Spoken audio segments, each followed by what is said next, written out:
할렐루야. 많이 춥죠? 네, 굉장히 추운 것 같아요. 추운 날씨 속에서도 이렇게 하나님 전에 나오셔서 예배 드리고 계시는 우리의 은혜 가족들, 언제나 하나님의 은혜 안에서 복 있는 삶 살아가시기를 주님의 이름으로 축복합니다. 우리 앞뒤 옆에 계신 분들과 함께 인사하겠습니다. 행복한 애음교회에 참 잘 오셨습니다. 하나님은 여러분을 사랑하십니다. 저도 여러분을 사랑합니다. 감사합니다. 2026년 우리 교회 표어인 빌립보서 2장 5절 말씀, 그리고 우리가 뽑은 올해의 말씀 우리 함께 외워보도록 하겠습니다. 너희 안에 이 마음을 품으라, 곧 그리스도 예수의 마음이니. 아멘. 우리가 뽑은 올해의 말씀 외워봅니다.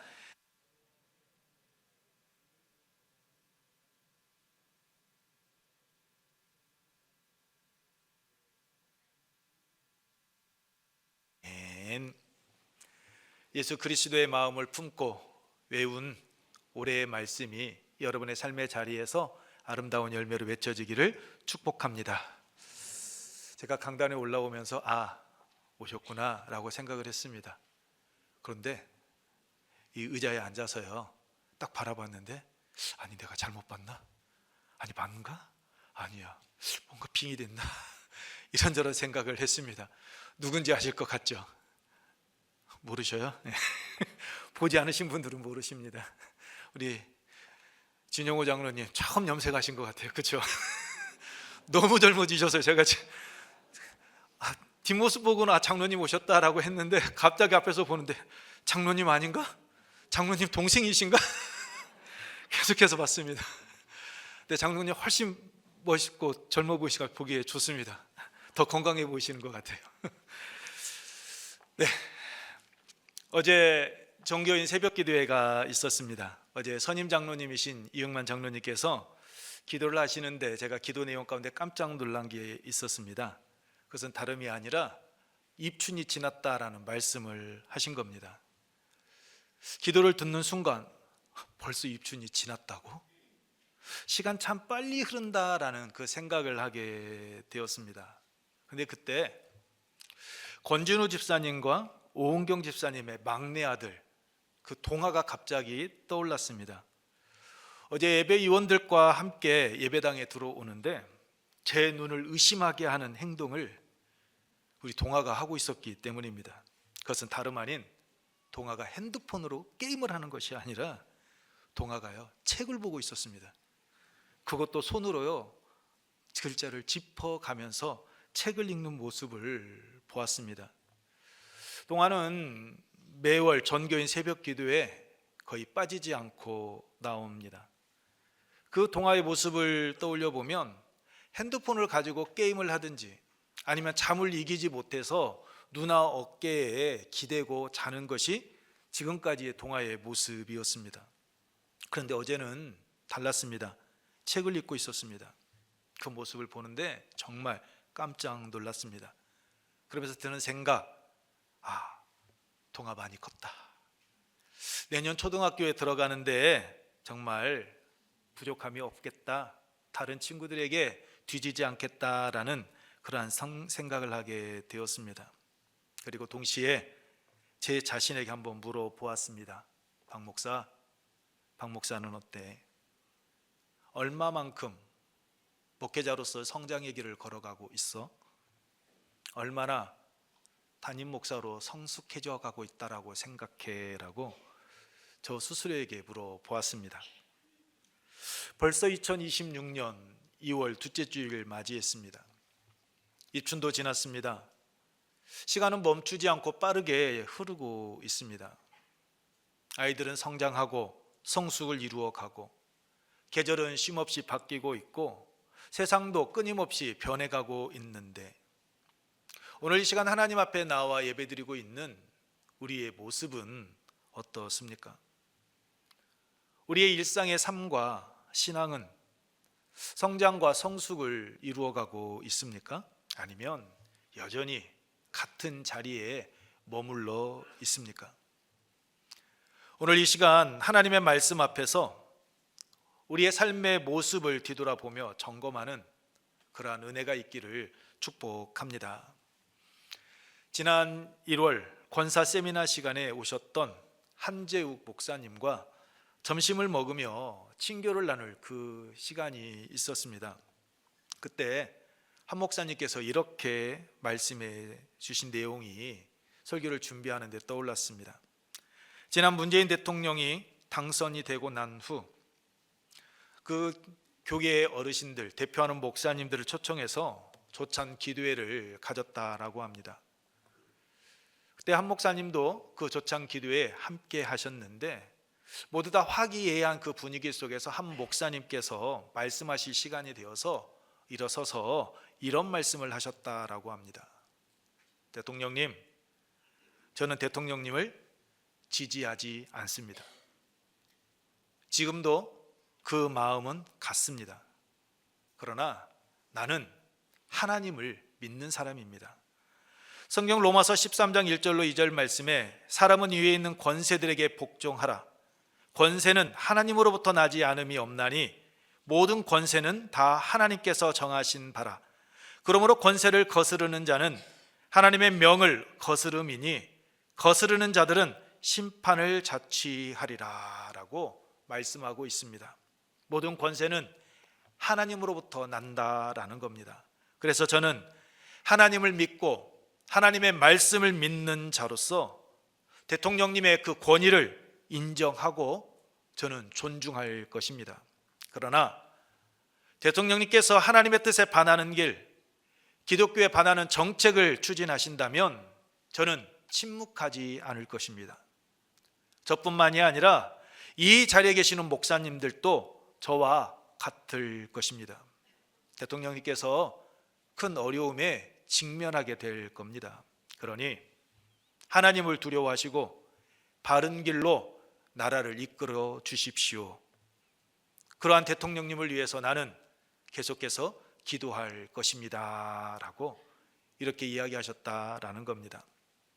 이 말씀은 서울에 계시는 여러분들이 종종 TV를 통해 CBS나 CTS를 통해 말씀을 듣고 계시는 그 목사님입니다. 제가 그 목사님께 혹시나 누가 될 수 있어서 제가 이름은 밝혀드릴 수가 없습니다. 사랑하는 성도 여러분, 대한민국 권력의 정점에 계시는 대통령 앞에서 이렇게 담대하게 말할 수 있는 힘이 어디에서 나왔다라고 생각하십니까? 설교를 준비하면서 생각해 보니 그것은 하나님과 하나님의 말씀을 믿는 그 믿음 안에서 나온 것이었습니다. 사람의 권위 앞에 서 있었지만 그 목사님의 그 마음 속에는 사람보다 더 크신 하나님의 권위가 그분에게 있었던 겁니다. 그래서 세상 권력 최고의 정점에 계시는 그분도 두려워하지 않고 그는 담대하게 이야기할 수 있었던 것이고 동시에 그분의 권위에 존중한다라고 이야기할 수 있었던 겁니다. 이것이 바로 신앙인의 바른 태도입니다. 하나님의 권위를 인정하는 사람은 세상의 권위 무시하지 않습니다. 세상의 권세 앞에 속절없이 무릎 꿇지도 않습니다. 왜냐하면 모든 권위 위에 계시는 하나님을 믿기 때문입니다. 대통령이라는 권위 앞에서도 하나님의 말씀을 붙들고 담대하셨던 그 목사님의 모습과 하나님의 아들이신 예수님의 권위를 인정하지 못했던 본문 속 유대 종교 지도자들의 모습, 여러분 비교되지 않습니까? 그 목사님은 세상의 권위 앞에 서 있었습니다. 하지만 그분은 하나님의 권위 아래에 있었습니다.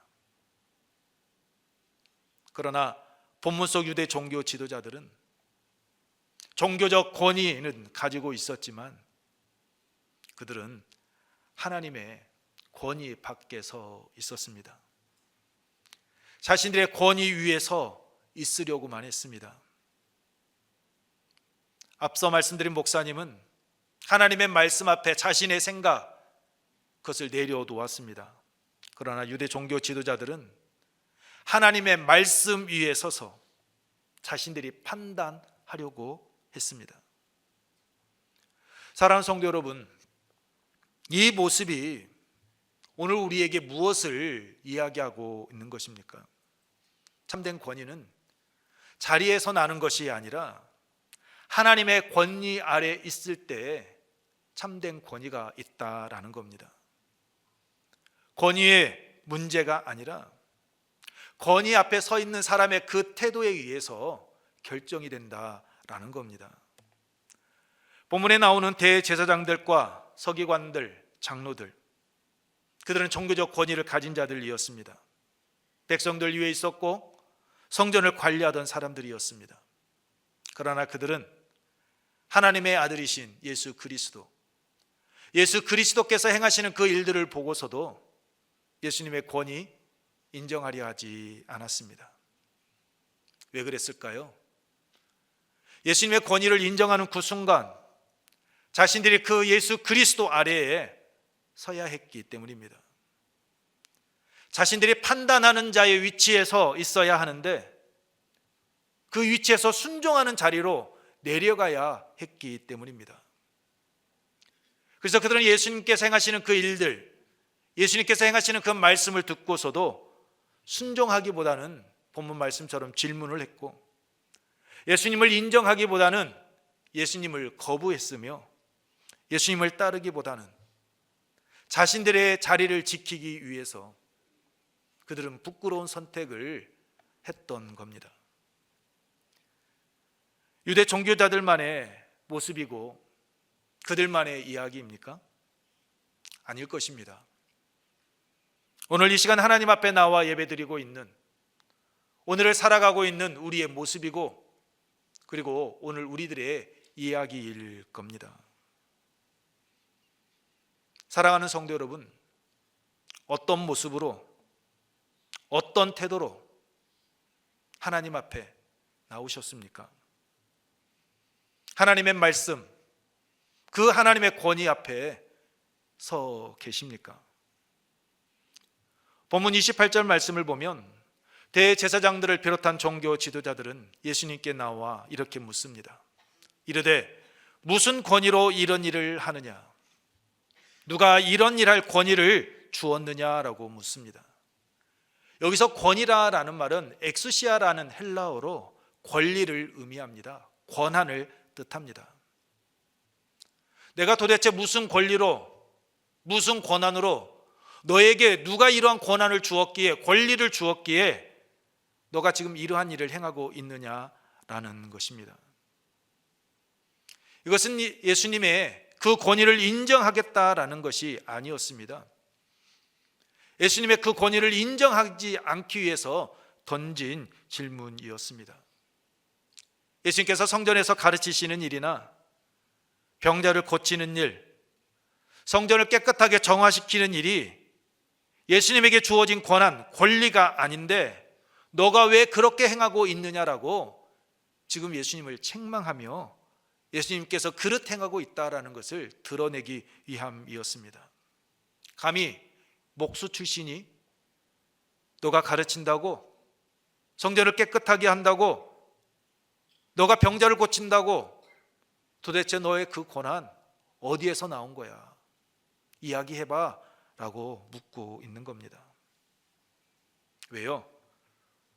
종교 지도자들은 자신들만이 가르치는 일을 할 수 있다라고, 자신들만이 성전의 일을 맡은 자로서 깨끗하게 할 수 있다라고 생각하고 있었기 때문입니다. 그래서 예수님께서 성전에 들어오셔서 가르치고 병든 자를 고치고 성전을 깨끗하게 하시자 그 모습을 두고 볼 수 없었던 겁니다. 자신들의 그 기득권을 계속해서 흔들어대고 있었기 때문입니다. 예수님은 그들의 눈에 가시였던 겁니다. 세례 요한과 같이 제사장도 아니니가, 그렇다고 정식 교육을 받은 이도 아니니가 어떻게 그 일을 행할 수 있느냐라는 겁니다. 그래서 예수님의 권위를 인정하기보다는 어떻게 해서든지 예수님께 부끄러움을 주고 창피를 주고 무너뜨리기 위하여서 그들은 질문을 하였던 겁니다. 무슨 권위로 이런 일을 하느냐라는 질문을 통해 예수님께는 아무런 권한도 권리도 없다라는 것을 드러내고 오직 자신들만이 권위를 가진 자들이다라고 유대인들에게 드러내려고 한 겁니다. 그래서 이 질문에는 세 가지 함정이 있었습니다. 그 첫 번째 함정은 예수님께서 하나님께로부터 왔다라고 말을 한다면 신성 모독죄를 예수님께 적용하려고 한 것입니다. 두 번째는 메시아라고 주장을 한다면 정치적인 반역죄를 몰아 예수님을 죽이려고 하기 위함이었습니다. 왜냐하면 메시아는 여러분께서 잘 알고 계시는 것처럼 기름 부음을 받은 자로 왕이라는 그 정치적인 의미를 가지고 있었기 때문입니다. 무엇보다도 그 당시 많은 유대인들은 다윗의 후손으로 오실 예수 그리스도 메시아 이스라엘 다시 회복시켜 주실 그 왕을 기다리고 있었기 때문입니다. 그러한 때 메시아라고 이야기한다라는 것은 이스라엘 로마 식민지에 있었기에 황제 외에 다른 왕을 요구하는 것으로서 그것은 로마의 반역을 뜻하는 일이었기 때문입니다. 세 번째는 아무런 대답도 하지 못한다면 권위 없는 자, 그를 사기꾼으로 몰아서 유대인들 사회에서 완전히 매장시키려고 하였던 겁니다. 이처럼 이들의 질문은 예수님의 권위를 무너뜨리려고 한 그러한 질문이었습니다. 그러나 예수님께서는 사람의 중심을 보시는 분이셨기에 아시는 분이셨기에 그들의 숨은 마음, 그 의도를 알고 그들의 답변 대신에 질문으로 이야기하신 겁니다. 29절로 30절 말씀입니다. 우리 함께 읽겠습니다. 예수께서 이르시되 나도 한 말을 너에게 물으리니 대답하라. 그리하면 나도 무슨 권위로 이런 일을 하는지 이르리라. 요한의 세례가 하늘로부터냐 사람으로부터냐 내게 대답하라. 아멘. 예수님의 이 질문은 단순한 그 반문이 아니었습니다. 그들이 현재 어떠한 마음으로 예수님께 질문을 던졌는지 그 질문의 의도를 드러내기 하기 위한 질문이었습니다. 31절로 32절 말씀을 보면 이들은 이 질문 앞에서 서로 의논합니다. 전혀 예상치 못했던 그 질문에서 벗어나기 위해서 그들이 모여 회의를 한 겁니다. 말씀처럼 만일 요한의 세례가 하늘로서라고 하면 왜 요한을 믿지 아니했느냐라고 물을 것이고 사람에게서라라고 말을 하면 요한을 참 선지자로 여기고 있었기에 이들은 어떠한 대답도 할 수 없었습니다. 백성들이 두려웠기 때문입니다. 그래서 비겁한 답변을 합니다. 33절 말씀입니다. 우리가 알지 못하노라. 우리가 알지 못한다. 정말 몰라서 한 말입니까? 아닙니다. 알고 있지만 인정하지 않겠다라는 말이었습니다. 자신들이 파놓은 함정에 예수님을 빠뜨리려고 했는데 그 함정에 자신들이 빠져서 궁색한 답변을 지금 늘어놓은 겁니다. 자신들의 속마음 들켜버렸기에 이제는 거짓말로 숨기려 한 것입니다. 그들에게는 진리를 말할 수 있는 용기조차도 없는 그러한 비겁한 자들이었던 겁니다. 그들에게는 오직 한 가지뿐이었습니다. 자신들의 안위, 자신들의 유익, 자신들의 체면, 그것만이 소중했던 겁니다. 그래서 사람들의 그 반응을 보고 그들은 비겁하게 알지 못한다라고 이야기한 겁니다. 이에 예수님께서 분명하게 말씀하십니다. 나도 무슨 권위로 이런 일을 하는지 너에게 이르지 아니하리라. 예수님은 나 몰라라고 말씀하지 않습니다. 너에게 이르지 않겠다라고 말씀하십니다. 단순히 답변을 거부하신 것이 아니라 그 하나님의 말씀, 예수님의 말씀을 받아들일 준비가 되어져 있지 않다라는 것을 아시고 말씀하지 않겠다라고 이야기하신 겁니다. 그 당시 널리 활용되었던 랍비적 대답 방식인 상대방의 입을 통해 그 마음의 상태, 진실을 드러내는 질문에 대한 또 다른 질문을 통하여 예수님께서는 그들의 현 상황을 드러내신 겁니다. AD 132년에 유대 총독으로 루푸스라라는 사람이 있었습니다. 그는 폭군으로 알려진 사람이었는데 어느 날 그는 그 당시 가장 존경받던 랍비 아카비에게 이런 질문을 했다라고 합니다. 안식일과 다른 날의 차이가 무엇입니까? 안식일과 다른 날의 차이가 무엇인가? 이 질문은 단순한 질문은 아니었습니다. 안식일을 인정하지 않겠다라는 그러한 루푸스의 숨은 마음이 담겨져 있었던 질문이었습니다. 그러자 아카비는 곧바로 대답하지 않고 예수님께서 하셨던 것처럼 총독 루푸스에게 질문을 했다라고 합니다. 한 사람 루푸스와 다른 사람의 차이가 무엇입니까? 한 사람 루푸스와 다른 사람의 차이. 그러자 총독 루푸스는 교만한 모습으로 대답합니다. 그것은 내 주인 로마 황제께서 나를 다른 사람들과 차이를 두기 원하신다는 것이다. 내 주인 로마 황제가 나를 다른 사람들과 차이 두기를 원하는 것, 그것이 차이다라고 이야기합니다. 이에 랍비 아카비도 대답을 합니다. 안식일도 마찬가지입니다. 내 주 하나님께서 그 날을 다른 날들과 차이를 두기를 원하신다라는 겁니다. 하나님께서 원하신다라고. 유대 종교 지도자들이나 총독 루푸스나 같은 류의 사람이었던 겁니다. 그런데 차이점은 총독 루푸스는 자신의 권위가 로마 황제로부터 왔다라는 것을 그는 대답했다라는 것입니다. 그러나 유대 종교 지도자들은 예수님의 권위가 하나님께로부터 왔다라는 것을, 예수님께서 행하시는 그 모든 것을 보았음에도 불구하고 그들은 인정하지 않았습니다. 하나님을 믿는다고 하면서도 하나님께서 보내신 예수님의 권위 인정할 수 없었던 겁니다. 입으로는 하나님을 외치고 있지만 하나님의 권위 아래 서 있는 것을 이 유대 종교 지도자들은 거부하고 있었던 겁니다. 사랑하는 성도 여러분, 유대 종교 지도자들의 모습을 통해 알 수 있듯이 그들에게 있어서 문제는 알고 있느냐 모르느냐, 즉 지식의 유무가 아니었습니다. 예수님의 권위를 인정하려 하지 않는 그들의 태도에 문제가 있었던 겁니다. 앞서 말씀드린 것과 같이 예수님의 권위를 인정하는 순간 자신들이 그 권위 아래 서야 했기 때문입니다. 순종해야 했기 때문입니다. 자신들의 그 자존심, 생각 다 내려놓고 예수님을 따라야 했기 때문입니다. 이들은 그럴 수 없었던 겁니다. 자신들의 체면이 그 무엇보다도 소중하고 중요하게 여겼기 때문입니다. 그래서 이러한 유대 종교 지도자들의 마음을 아시기에 예수님께서는 더 이상 말씀을 하지 않으신 겁니다. 그들이 예수님에 대해 어떻게 생각하고 있는지 지금 그들이 보여주는 그 태도로 다 드러났기 때문입니다. 그렇다면 오늘 우리는 어떤 태도로 하나님 앞에 서 있습니까?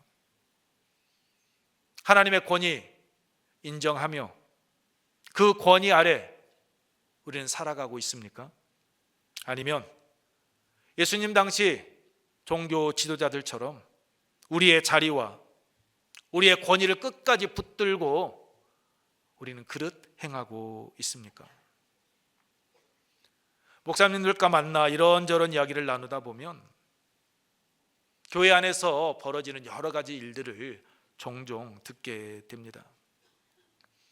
하나님께서 담임 목사를 비롯한 교회의 지도자들에게 맡겨주신 직분, 권위, 자기 자신을 위한 것이 아닌 하나님을 위한 것입니다. 하나님께서 섬김의 도구로 사용하라고 주신 것이 직분이고 권위입니다. 그런데 현실이 어떻습니까? 섬김의 도구로 사용하기보다는 교회 지도자들이 자신의 유익, 자신의 영광을 위해 사용함으로 인해서 교회가 아픔을 겪고 있습니다. 권위는 자기 자신을 드러내는 것이 아닌 하나님을 드러내는 것이어야 하는데, 권위는 높아지는 것이 아니라 낮아져서 예수님께서 우리에게 친히 본을 보여주신 것처럼 섬김의 도구가 되어야 하는데, 하나님은 드러나지 않습니다. 오직 자기 자신만 드러납니다. 그러다 보니 하나님께서 주신 그 권위를 통하여서, 그 직분을 통하여서 은혜가 흘러 넘쳐야 되는데, 은혜가 나타나야 되는데, 하나님의 은혜는 어디론가 사라져버리고 오히려 그것이 교회 공동체의 아픔과 상처로 드러나는 경우들이 너무나도 많습니다. 권위 앞에서는 어떤 태도를 취하느냐가 여러분 중요합니다. 하나님의 권위를 인정하는 사람, 하나님의 권위 아래에 있는 사람은 결코 자신 높이지 않습니다. 자신을 철저하게 낮춥니다. 자신을 드러내지 않습니다. 오직 삶의 자리에서 예수 그리스도의 성품이 드러나고 자신을 사랑하시는 그 하나님의 은혜, 사랑을 드러낼 뿐입니다. 자신의 생각 고집하지 않습니다. 하나님의 뜻에 순종합니다. 왜냐하면 참된 권위는 하나님의 권위 아래에 있을 때 드러나고 또한 높여지기 때문입니다.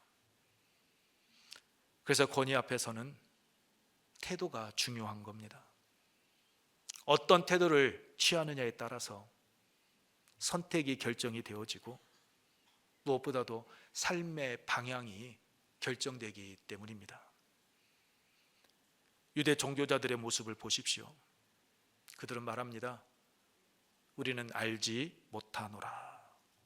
이유가 무엇입니까? 32절, 그들이 백성을 두려워하는지라 라고 말씀하고 있듯이 그들은 하나님을 믿는다라고 이야기하고 있지만 하나님보다 사람을, 백성을 더 두려워했기 때문입니다. 하나님의 뜻보다 사람의 시선을 더 의식했습니다. 자신들의 그 자리를 붙들고 있었기 때문입니다. 그러다 보니 그 선택의 중요한 순간에 바른 선택을 하지 못하고 비겁한 결정을 하고 회피한 겁니다. 예수님의 권위를 인정하는 순간 자신들의 그 모든 것을 잃어버릴 수 있었기 때문입니다. 사랑하는 성도 여러분, 사람을 두려워하는 신앙은 권위 앞에서 무너집니다. 하지만 하나님을 두려워하는 신앙은 어떤 권위 앞에서도 흔들리지 않습니다. 서두에 말씀드린 대한민국 권력의 정점에 있는 대통령 앞에서도 하나님의 말씀에 근거해서 하나님의 말씀을 붙들고 담대하게 서서 이야기하셨던 그 목사님과 같이 말입니다. 그러므로 우리는 하나님을 경외하며 하나님의 권위 아래에서 살아가야 합니다. 그때 우리의 신앙은 흔들리지 않습니다. 하나님께서 기뻐하시는 삶 살아가게 될 줄 믿습니다.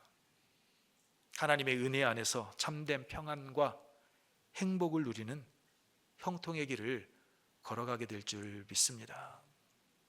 말씀을 마치겠습니다. 사랑하는 성도 여러분, 권위 앞에서 우리의 신앙은 드러납니다. 그 권위 앞에서 우리가 어떠한 선택을 하느냐에 따라서 우리의 삶의 방향이 결정되어집니다. 그러므로 어떤 상황 속에서도 사람의 시선이 아닌 하나님을 경외하며 하나님의 권위 앞에 바로 서는 삶 살아가시기 바랍니다.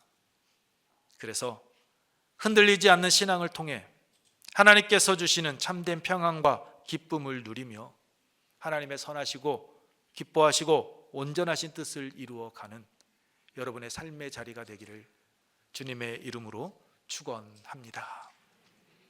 우리 함께 찬양 후에 기도하도록 하겠습니다. 기도할 때 사람을 두려워하기보다 하나님을 경외하며 하나님의 권위 앞에 바로 서게 하시고 어떤 순간에도 주님의 뜻을 선택하며 순종하는 삶 살아가게 하옵소서라고. 그리고 청년부를 위해서 여러분 기도해 주시기 바랍니다. 제주도에 눈이 오고 또한 강한 바람이 불어서 비행기가 계속 연착하고 있다라고 합니다. 오늘 돌아와야 되는데 일기로 인하여서 또한 지금 발이 묶여 있는 상태입니다. 우리 청년들 안전하게 잘 돌아올 수 있도록 기도해 주시기 바랍니다. 우리 함께 찬양 후에 기도하도록 하겠습니다.